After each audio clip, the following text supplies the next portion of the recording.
All right, folks, right here is the first actual test ride ever since this bike's been fully restored here at Worx. 1975 Harley SS250.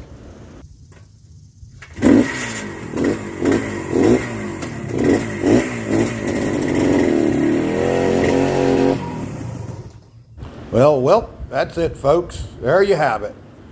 Now, in all seriousness, I just shut her off there. That was the actual first test ride since this thing's been restored.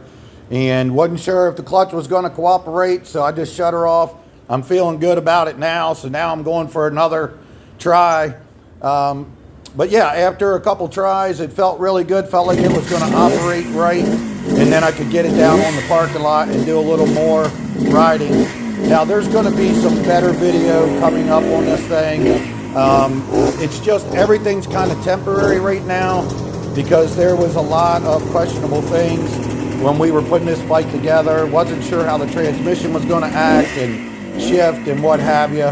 It's also 110 degrees heat index, and I'm burning up out there on this thing, and I want to get you some better video. So there's going to be some better video coming up on it, but this is what I could give you for right now.